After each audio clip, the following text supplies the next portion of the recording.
Berlatar pada akhir bulan Desember di Jepang, kisah akan berfokus pada seorang polisi bernama Kudo yang sedang berkendara di tengah hujan di mana dia terlihat sedang terteleponan dengan istrinya yang memberi kabar jika ibunya Kudo baru saja meninggal dunia. Dan belum selesai syok dengan berita duka tersebut, Kudo tiba-tiba dihubungi oleh komandannya terkait kasus suap bos Yakuza yang menyeret nama Kudo di dalamnya, dan katanya akan ada pemeriksaan dari kantor pusat mengenai kasus ini. Yang di tengah dua masalah berat yang sedang dihadapinya, muncul seorang gadis muda yang nyaris saja tertabrak dan tiba-tiba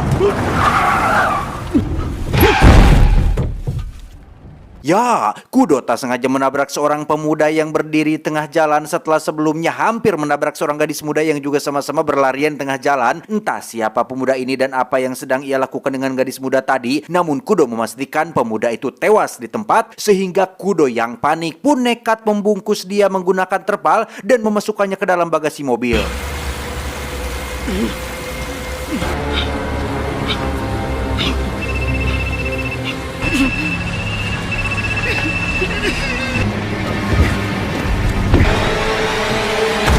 Sial bagi Kudo, karena ini adalah akhir tahun mendekati pesta tahun baru. Para polisi lalu lintas pun mengadakan razia yang sebenarnya tidak perlu ada yang ditakutkan oleh Kudo yang sama-sama polisi ini. Namun karena Kudo menunjukkan raut wajah panik dan dianggap sedang mabuk Homer, ia pun diminta untuk keluar dari mobil dan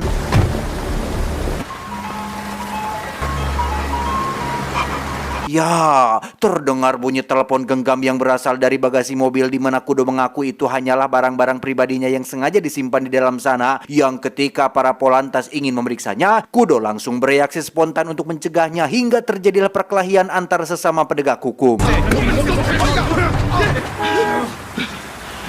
Dan muncullah seorang inspektur bernama Yazaki yang secara kebetulan adalah orang yang dikirim dari pusat untuk memeriksa kasus suap yang terjadi di polseknya, di mana Kudo berhasil lolos setelah dirinya mengaku akan pergi ke rumah sakit untuk melihat ibunya yang baru saja meninggal dunia. Tepat saat Kudo tiba di rumah sakit dan melihat jenazah ibunya sebelum dibawa ke ruang mayat, Inspektur Yazaki sendiri baru tiba di polsek untuk memeriksa kasus suap yang diduga melibatkan seorang bos Yakuza, di mana saat si komandan diminta untuk mengumpulkan semua anggotanya, hanya Kudolah yang tidak bisa hadir karena sedang sibuk mengurus jenazah ibunya. Solamente necesito hablar con él. Tak lama setelah ibunya dibawa ke ruang mayat, istri dan putri kecil Kudo sendiri izin pulang duluan karena besok anaknya harus berangkat sekolah. Sementara Kudo yang sedang dirundung banyak masalah pun nampak tak bisa tenang setelah mayat si pemuda masih berada di dalam bagasinya, sampai dia melihat saluran udara yang cukup besar dan cukup muat untuk ukuran tubuh manusia. Kudo terbesit ide brilian untuk menyembunyikan mayat si pemuda di dalam saluran udara tersebut.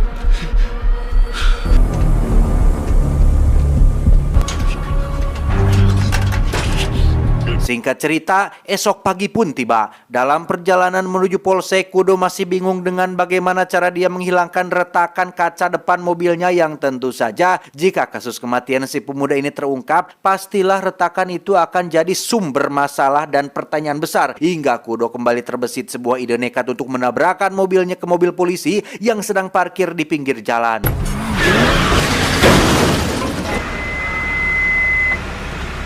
Menggunakan mobil sewaan, Kudo pun tiba di polsek tempatnya bertugas dan langsung menghadap Inspektur Yazaki untuk dilakukan pemeriksaan, di mana hal tak terduga terjadi ketika Inspektur Yazaki memaklumi dan mentolerir kasus suap yang dilakukan oleh Kudo, bahkan bersedia untuk menutupi kasus ini. Namun yang aneh adalah Inspektur tiba-tiba menanyakan pertanyaan aneh ketika beliau meminta Kudo untuk jujur tentang sesuatu, tentang hal yang dia sembunyikan. Entah kemana arah pertanyaan Inspektur ini, tetapi Kudo memilih untuk diam dan seolah bingung dengan apa maksud dari Inspektur Yazaki ini. No es nada.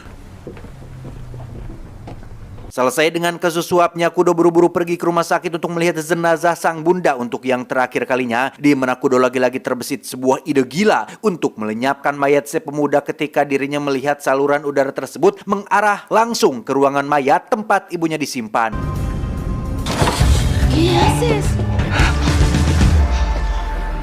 Malam harinya tepat saat semua orang sudah pergi, Kudo langsung melancarkan aksinya dengan masuk ke dalam saluran udara dan menyeret mayat si pemuda menuju ke ruangan mayat tempat ibunya disimpan, di mana Kudo benar-benar melakukan effort yang tak tanggung-tanggung ketika dirinya secara perlahan merangkak di lorong saluran udara tepat saat penjaga nyaris saja memergoki aksinya tersebut.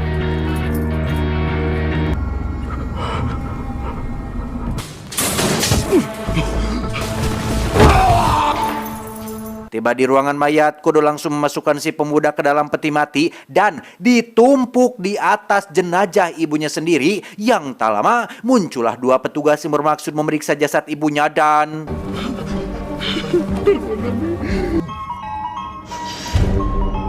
Dengan cepat Kudo mencari ponsel milik si pemuda yang setelah ketemu, ia langsung akting sedih, pura-pura belum bisa menerima kepergian ibunya. Kedua petugas ini sendiri datang untuk mengganti es batu yang diletakkan di dalam peti mati yang memang ditujukan untuk mengawetkan jenazah sekaligus agar tidak bau, yang karena tak mungkin membiarkan mereka berdua melihat isi peti matinya. Kudo yang cerdas pun mengambil es batunya dan beralasan ingin melakukannya sendiri sebagai bagian dari pengabdian terakhirnya. Keesokannya di Polsek, Kudo dan para polisi mendapat kasus baru untuk melakukan penggeledahan di tempat seorang pemuda bernama Oda yang diketahui melakukan bisnis narkoba, di mana Kudo akan sangat benar-benar terkejut saat melihat foto wajah si Oda ini ternyata adalah pemuda yang dia tabrak yang saat ini disembunyikan di dalam peti mati ibunya sendiri.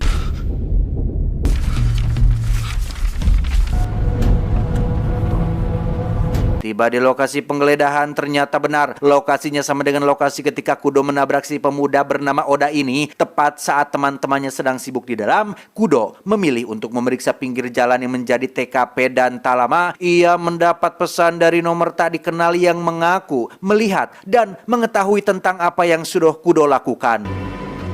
¿Qué estás haciendo? Sabía. Tepat saat Kudo masih dalam kondisi panik, muncullah salah satu temannya yang baru sadar jika ada kamera CCTV di dekat TKP sehingga makin paniklah si Kudo ini yang sepertinya masalah terus datang bertubi-tubi sesuai dengan judulnya, yaitu hari-hari yang sulit. Hay que revisarla. Muy bien. Claro. Señor. Lagi, Kudo pun dibuat panik saat kedua teman polisinya sedang memeriksa rekaman CCTV dan mendapati mobilnya tertangkap kamera di malam saat kejadian. Namun, keberuntungan masih memihaknya saat plat nomor mobilnya sulit dikenali sehingga untuk sementara waktu, Kudo bisa tenang mengenai masalah mobil ini. Esto va a ser difícil. Kudo pun langsung pergi menuju ke pemakaman tempat ibunya akan dikebumikan yang baru saja tiba dan akan turun dari mobil. Kudo kembali ditelepon oleh nomor tak dikenal tadi yang mengaku tahu tentang insiden tabrakan yang terjadi pada malam itu, yang ketika Kudo tertawa mengira itu hanyalah lelucon saja, tiba-tiba... Pues qué idiota. Yo no he enterrado. ¡Imbécil! ¡Dime! Ya, ternyata nomor tak dikenal tersebut adalah Inspektur Yazaki yang rupa-rupanya sedang memburu si pemuda bernama Oda ini. Entah apa sebenarnya hubungan di antara mereka berdua, tetapi Inspektur Yazaki meminta Kudo untuk secepatnya menyerahkan mayat si Oda dan menjadikan putri kecilnya sebagai jaminan agar Kudo bisa serius menanggapi masalah ini. Dan mari saya bawa Anda semua flashback ke beberapa hari sebelum hari ini, di mana akhirnya terungkaplah jika semua masalah yang timbul ternyata dilatar belakangi oleh sesuatu yang sudah tidak asing lagi, yaitu apalagi atuh kalau bukan masalah cuan. Pasti cuan, apa-apa pasti karena uang. Ada sebuah kuil utama yang menjadi kuil terbesar di kota ini, di mana kuil tersebut dijadikan tempat pencucian uang sekaligus tempat penyimpanan uang haram milik para oknum pejabat tinggi di kota Jepang. Terdapat berangkas atau semacam bunker besar tempat disimpannya semua uang-uang tersebut yang hanya dibagi menggunakan yang hanya bisa dibuka menggunakan dua kunci keamanan khusus. Yang pertama ada kunci pas berwarna emas, kedua sidik jari orang yang dipercaya menyimpan kartu emasnya, dan kebetulan Inspektur Yazaki ini adalah orang yang dipercaya untuk menjadi satu-satunya orang yang dapat membuka berangkas tersebut sampai dia mempercayakan kartu emasnya kepada seorang pemuda berandalan bernama Oda yang tak diduga membawa kabur kartu emasnya, sehingga ketika atasannya yaitu jenderal polisi ditekan oleh para pejabat untuk membuka berangkasnya, ia pun bingung bukan kepalang, sehingga mau tidak mau Inspektur Yazaki lah yang harus bertanggung jawab atas masalah yang terjadi. Es un cliente importante, ¿lo entiendes? Lo entiendo. Sampai detik ini, Oda masih belum bisa membuka berangkasnya karena yang dia miliki hanyalah kartu emasnya saja. Sedangkan dibutuhkan sidik jari Inspektur Yazaki untuk membuka bagian dalam berangkas tersebut. Sehingga itu memberikan waktu untuk Inspektur Yazaki melakukan pencarian sebelum para pejabat tinggi benar-benar murka dan menghabisi nyawa dia dan atasannya. Selain menjadi atasannya, Jenderal Besar Polisi ini rupanya adalah ayah dari calon istri yang sebentar lagi akan dinikahinya. Dengan kata lain, beliau ini akan menjadi ayah mertuanya sendiri. Sehingga apabila Yazaki gagal menangkap Oda dan mendapatkan kembali kartu emasnya, maka tidak hanya jabatannya saja yang terancam, tapi calon istrinya pun akan ikut terancam, alias akan menjadi awal kehancuran karirnya di kepolisian. Porque desde mañana serás mi hijo. Hal itulah yang membuat Inspektur Yazaki sangat berambisi menangkap si Oda ini sampai-sampai menemui seorang bos Yakuza. Kita panggil saja si bos ini bebenguknya untuk meminta tolong pasukan Yakuzanya melacak dan menyisir seluruh wilayah di Jepang untuk mencari di mana si Oda ini bersembunyi. Tiene 29 años. Lo estamos buscando.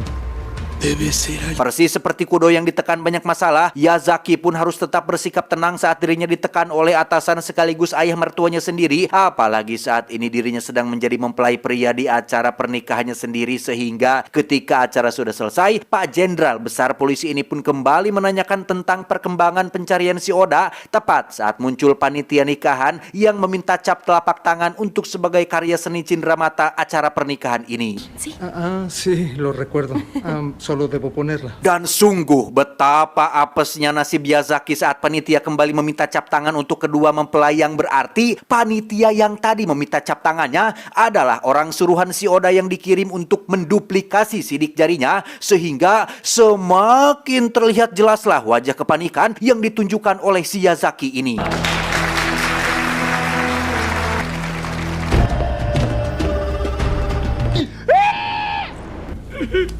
Alhasil, Bapak Jenderal sekaligus ayah mertua pun semakin murka kepada Inspektur Yazaki yang dianggap tidak becus mengatasi masalah ini, sampai-sampai kakinya diinjak dengan sangat keras dan harus tetap bersikap seolah tidak terjadi apa-apa di hadapan istrinya. Tak lama, si bos Yakuza pun menelepon untuk memberikan kabar baik bahwa anak buahnya berhasil menemukan tempat persembunyian si Oda, sehingga Yazaki pun bisa sedikit lega dan tinggal meluncur ke sana untuk membereskan semuanya.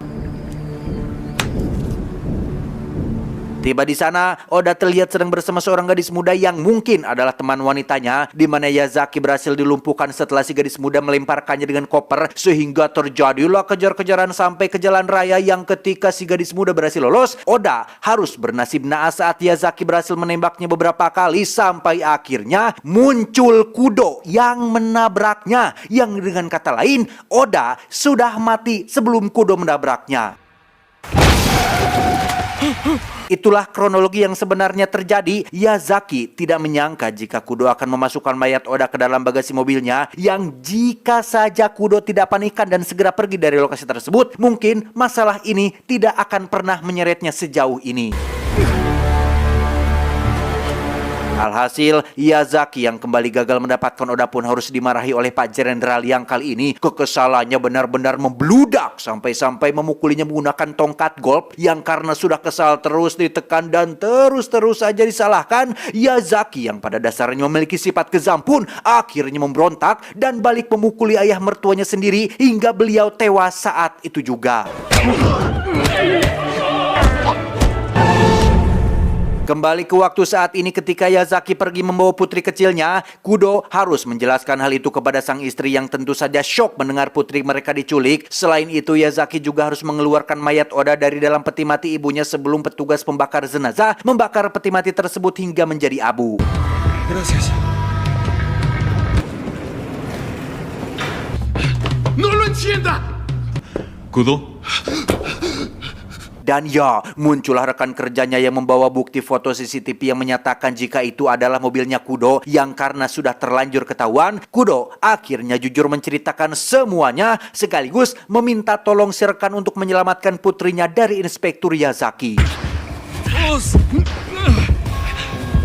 Tepat saat mayat Oda selesai dikeluarkan, Kudo pun menelepon nomor teman wanita Oda untuk meminta ketemuan, hingga akhirnya mereka berdua resmi janjian di sebuah pabrik kosong dan langsung meluncur ke sana untuk mencari informasi terkait apa yang inspektur inginkan dari si Oda ini. Setelah si gadis diikat dan dimintai keterangan, akhirnya diketahui jika Oda memang menyimpan kartu emasnya dan sidik jari Oda juga sudah menjadi sidik jari yang hanya bisa membuka berangkasnya. Yang tepat saat Kudo dan si rekan kembali ke mobil dan berpikir tentang apa yang harus mereka lakukan selanjutnya, muncullah telepon dari Inspektur Yazaki yang sudah mengetahui tentang Kudo yang melibatkan rekannya dalam masalah ini sehingga... Primero aléjate del auto. Ya, si rekan pun mati tertimpa tangki besar yang sudah Yazaki persiapkan, yang karena putrinya diancam akan segera dibunuh, maka Kudo tidak punya pilihan lain selain menyerahkan mayat Oda kepada Yazaki. Yang sebelum itu, Kudo pun diam-diam memotong jari Oda yang menjadi sidik jari pembuka berangkasnya dengan harapan bisa mengelabui Yazaki dan mencuri sedikit dari uang yang ada dalam berangkas tersebut. Tak hanya itu saja, Kudo pun mendatangi bos besar Yakuza untuk meminta sedikit bantuan yang memang keduanya ini sudah saling kenal dan terlibat suap untuk menutupi bisnis ilegalnya si bos Yakuza ini, di mana Kudo diberikan sebuah bom yang akan meledak setelah 4 menit untuk memberikan perlawanan kepada Inspektur Yazaki. Tiba di tempat sepi yang menjadi lokasi pertukaran, Kudo diminta untuk menyerahkan mayat Oda terlebih dahulu yang tanpa sepengetahuan Inspektur Yazaki, Kudo sudah meletakkan bom tersebut di dalam mayat Oda sehingga tinggal menunggu waktu saja sampai Inspektur Yazaki meledak bersama tubuh tak bernyawa tersebut. Descúbrelo.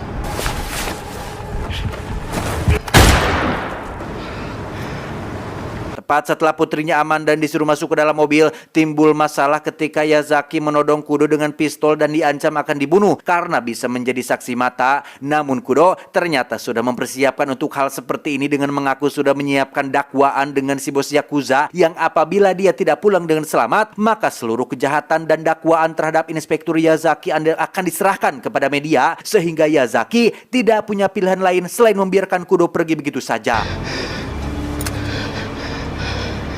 Di saat waktu 4 menit sudah semakin menipis, Yazaki lagi-lagi menghampiri Kudo dan menawarinya kerjasama untuk menguasai semua uang dalam berangkas tersebut, di mana Kudo yang tak ingin ikut meledak pun dengan tegas menolak tawaran tersebut dengan alasan ingin tobat dan ingin jualan cilor saja. Yang ketika lampu bomnya sudah kekedipan, tiba-tiba...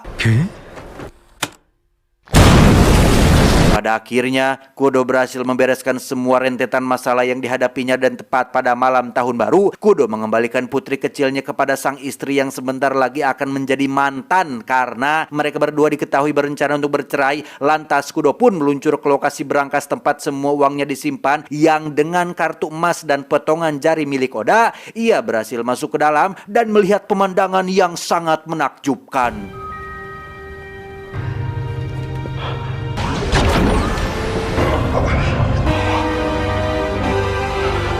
Saat Kudo sudah memasukkan beberapa gepok uang ke dalam kantong itulah, ia terbesit sebuah pesan penting bahwa barang siapa mengambil sejengkal tanah secara zolim, maka Allah akan menghipitnya dengan 7 lapis tanah bumi.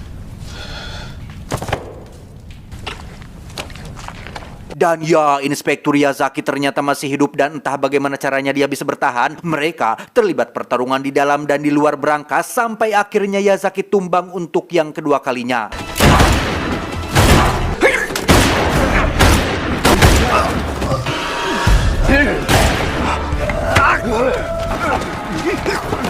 Saat Kudo sudah menang itulah muncul si bos Yakuza yang menyetrumnya dari belakang dan menyuruh anak buahnya untuk ambil semua uang yang ada dalam berangkas, sehingga pada akhirnya yang menang bukanlah Kudo, Yazaki, pejabat ataupun Samsul, melainkan si bos besar Yakuza ini.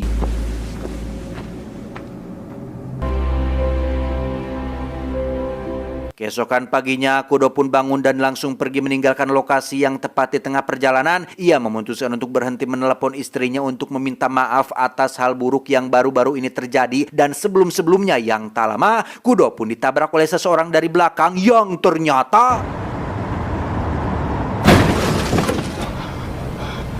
Ya, pada akhirnya Kudo memutuskan untuk menggila dengan akan bertarung sampai mati melawan si Inspektur Yazaki ini, karena setelah hari-hari sulit yang berhasil dilewatinya, apalagi hal terburuk yang akan terjadi. Entah apa yang akan terjadi selanjutnya, apakah Kudo yang menang atau Yazaki yang menang, kita akan dibawa flashback sekaligus mengungkap awal semua masalah ini bisa terjadi, yang disinilah plot twist yang sebenarnya akan terbongkar, karena ternyata selain Oda mengedar narkoba, dia juga kecanduan judi online yang membuatnya banyak berhutang ke kelompok Yakuza si bos besar ini, sehingga hal itu dimanfaatkan oleh si bos untuk meminta Oda melakukan sesuatu yang nekat, yaitu berkhianat, mencuri kartu emas untuk membuka brankas, sehingga terungkaplah jika otak di balik semua ini tidak lain dan tidak bukan adalah si aki-aki bos besar ini. Tamat, ending yang cukup membagongkan. Pesan yang bisa kita ambil dari film ini adalah siapa yang menerima harta dengan nafsu serakah, maka dia tidak akan mendapatkan berkah. Dia akan seperti orang yang makan namun tidak pernah merasa kenyang. Saya John, mewakili jajaran direksi yang bertugas, mengucapkan terima kasih dan sampai jumpa di video selanjutnya. Adios, kentut api Raja Namrud. Cuau, cuau, cuau.